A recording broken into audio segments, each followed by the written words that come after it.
Hey Podheads, it's your Prince of Dorkness Starbuck, and it is Friday, March 4th, which means it's the end of my weekend, and I wanted to tell you all about the books that I read this weekend and talk to you a little bit about our Epic Collection giveaway, so make sure you stick around and stay tuned.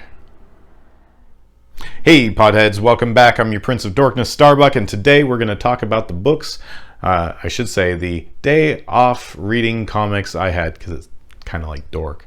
Anyway, so what I'm going to do is I'm just going to go over the quick catching up of books that I did over the weekend. These will be up to almost current books because I've got a shipment coming tomorrow. And then from then on out, I'll have books weekly with the rest of you. So I apologize if the content is a little bit behind on this, but still, if you haven't read it, it'll give you an idea of whether or not you should. So let's jump right into it. Starting off with X-Men number 5, 6, and 7. So yes, I'm falling a little bit behind, but the thing is, I didn't really like Hickman's run. So it's been taking me some time to kind of get back into it and feel like I can like it again. So I will say though that in Duggan's run right now is the first time I've ever cared about Polaris, so I'm gonna give it like a 3/4 thumbs up because of that, because I think that's pretty cool to make me like a character that I've been reading about for 20 years and not really care about. Moving on, The Scorched. So I read The Scorched already, so this is kind of a reread, but I reread along with Spawn number 325, King Spawn 6, Gunslinger Spawn number 4, and Spawn 326. I think I said that already, but I meant 325 and 326.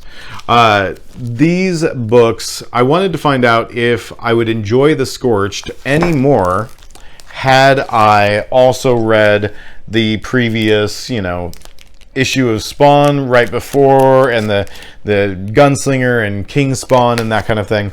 The answer is no. It makes no difference. The Scorch starts you off, everyone's together, you don't know how, even if you caught up with the books. And there's a decent enough exposition that it kind of unravels the story up to that point as it's going. So if you're interested and you want to read a Spawn team book, pick it up. You don't need to have read anything else. You'll enjoy it. And I imagine it'll get better. Gunslinger is absolutely the #1 Spawn universe book right now. So if you're picking up no Spawn books, get Gunslinger. It's incredible. Overall, though, Spawn books, I give it a thumbs up. I'm really enjoying everything that's coming out of Image Comics right now. Next books, I did a lot of Detective Comics. And I remember on Jem Min's channel, Jem said something about like, the books were really long a couple weeks ago, and boy was he right.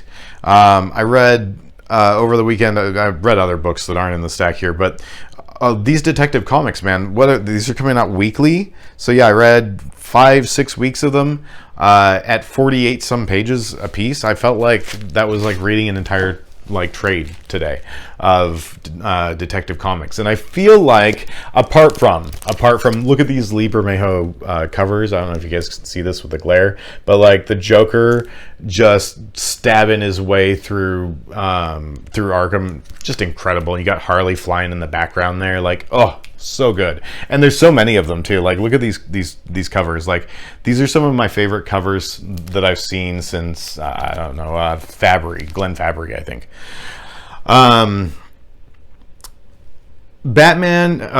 Detective Comics, I think that the story's dragging on a little bit, partly because of the oversized once a week issues. It just, when you have a story that's already a slow burn and then you draw it out over 480 pages instead of 360, like, it does make a difference, and it feels like it sometimes in the plotting pace. But apart from that, I would say it's a good middle of the road, possibly a thumbs up if you're into that type of storytelling. Batman number 119, 120. So this is, I'm just picking up DC again. So a lot of this is new to me because I haven't been keeping up with what's going on in the Bat universe and whatnot. But in this storyline, it's about Abyss, which I think is a new character. Really cool character, cool villain. I'm sure he'll just end up being a pawn of Luthor's, but it's right now really liking that story. I would give it a big thumbs up. I think Batman's a killer book right now. I was disappointed by this book, guys. I really wanted to love this book, but Savage Spider-Man #1, I did not like. I was very excited with the announcement of Nonstop Spider-Man like a year ago or whenever it was. Joe Kelly, Chris Bocciolo, two of my favorites. One of my favorite books ever, the books that got me back into comics back in the 90s was Steampunk. And my goodness, if you've never seen it, because I'm sure a lot of people haven't, try to find anything you can of the comic book Steampunk from like Cliffhanger back in the 90s. I think that was Joe Kelly, and I know it was Chris Bocciolo, and oh my gosh, it was just so great. So I was happy to see them working together on this new book. And then, you know, everything happened. COVID happened, I think, to the world and to the creators. And in this particular case, the book didn't survive. But we got Savage Spider-Man with Joe Kelly, Sandoval Nava, and Sotomayor. It wasn't that good. It was... I feel like... So the story is basically that Spider-Man's been injected with a serum that makes him savage. He's really a giant spider, just with like a man body.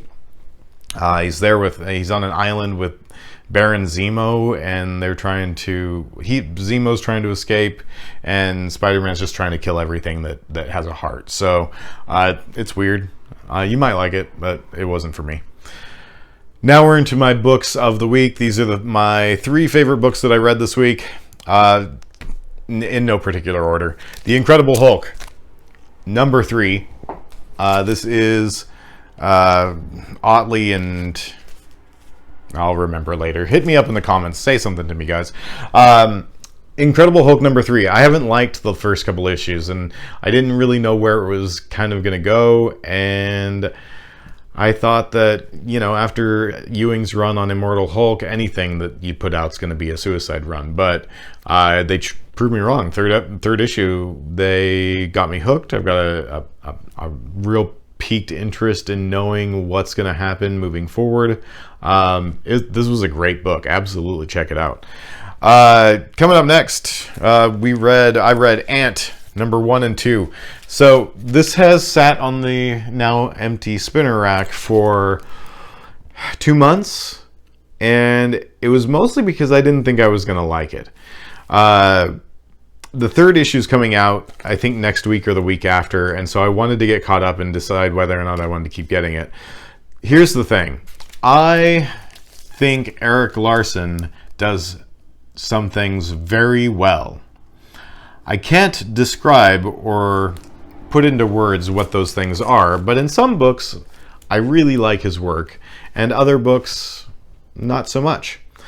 So I was afraid for this one, and being a big fan of the Spawn universe, I wanted to check out the book because it's going to be crossing over with Spawn and everything. But the art style generally just doesn't ring my bell. And if you don't like the art style, read it anyway. It's absolutely one of the best books I read this week. Diverse characters and storyline, classic origin. I don't know if the origin was retold back in the original series like a decade ago, but if not, either way, it's worth checking out. Ant is a super fun book. It does take me a little bit to get past the artwork. I feel like if somebody, I don't know, Tony Daniel or Coppolo or someone was doing it, like, it would be a completely different feel and maybe something I would be even more into. But it is what it is, and I think it's an incredible piece of work. So absolutely check out Ant by Erik Larson. And last but certainly not least, Nocterra. I read issue #7, and I read the Blacktop Bill special.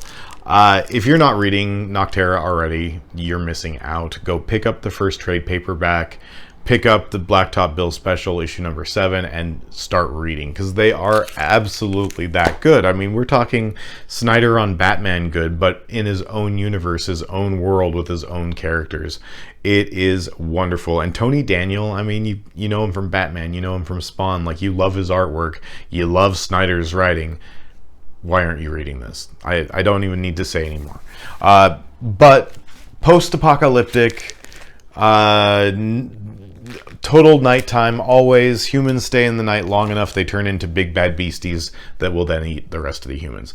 The villains are villainous and creepy and fantastic and are complemented by Tony Daniel's artwork. I just can't praise this book enough. Go buy this book.